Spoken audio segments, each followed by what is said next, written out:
हिंदू धर्म में एकादशी व्रत का विशेष महत्व माना जाता है और फाल्गुन मास के शुक्ल पक्ष में आने वाली आमलकी एकादशी अत्यंत पवित्र मानी जाती है, जिसे आमलकी एकादशी, आंवला एकादशी तथा रंग भरी एकादशी के नाम से भी जाना जाता है।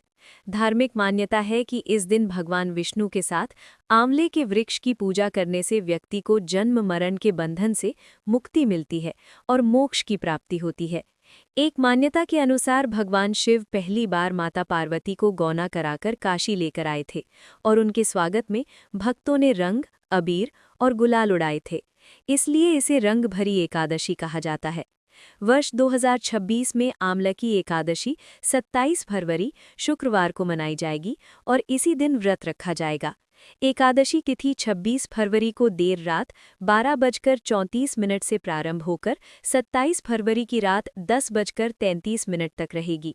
इस दिन ब्रह्म मुहूर्त प्रातः 5:17 से 6:05 तक रहेगा। सूर्योदय सुबह 6:54 पर और सूर्यास्त सायं 6:25 पर होगा। आर्द्रा नक्षत्र सुबह 10:48 तक रहेगा। उसके बाद पुनर्वसु नक्षत्र प्रारंभ होगा। आयुष्मान योग सायं 7:43 तक रहेगा और उसके पश्चात सौभाग्य योग आरंभ होगा। भद्रा काल 27 फरवरी को सुबह 11:31 से प्रारंभ होकर रात 10:32 तक रहेगा। भद्रा का वास स्वर्ग लोक में माना गया है, इसलिए पृथ्वी लोक पर पूजा पाठ से संबंधित कार्य किए जा सकते हैं। राहु काल सुबह 9 बजे से 10:30 तक रहेगा। द्वादशी तिथि 27 फरवरी की रात 10:34 से प्रारंभ होकर 28 फरवरी की रात 8:43 तक रहेगी। द्वादशी लगते ही हरिवासर प्रारंभ हो जाता है और इस बार हरिवासर 28 फरवरी को प्रातः लगभग 4:30 पर समाप्त होगा। एकादशी व्रत का पारण 28 फरवरी शनिवार को सुबह 6:54 से 9:06 तक किया जा सकता है।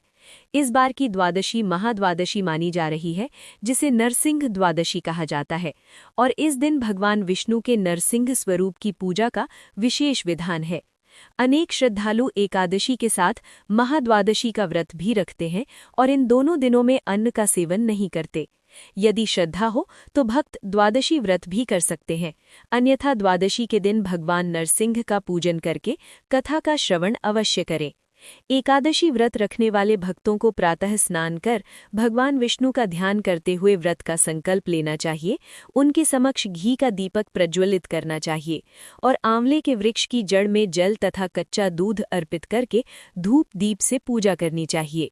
भगवान को फल, पंचामृत, दूध दही या शुद्ध दूध से बनी मिठाई का भोग तुलसी पत्र के साथ अर्पित करना शुभ माना जाता है। इस दिन भगवान विष्णु के साथ भगवान शिव और माता पार्वती का पूजन करके उन्हें अबीर, गुलाल और गंगा जल अर्पित करे तथा किसी सुहागिन महिला को सुहाग सामग्री का दान दे। एकादशी के दिन चावल या चावल से बने पदार्थों का सेवन नहीं करना चाहिए। इस दिन तुलसी जी को जल अर्पित नहीं किया जाता, लेकिन प्रातः और सायंकाल पूजा अवश्य करनी चाहिए और शाम के समय तुलसी जी के समीप दीपक जलाना शुभ माना जाता है। एकादशी से एक दिन पूर्व तुलसी पत्र तोड़कर रख लेना चाहिए ताकि व्रत के दिन उनका उपयोग किया जा सके। श्रद्धा, संयम और भक्ति भाव से किया गया ये व्रत जीवन में शांति, पुण्य और आध्यात्मिक उन्नति प्रदान करता है।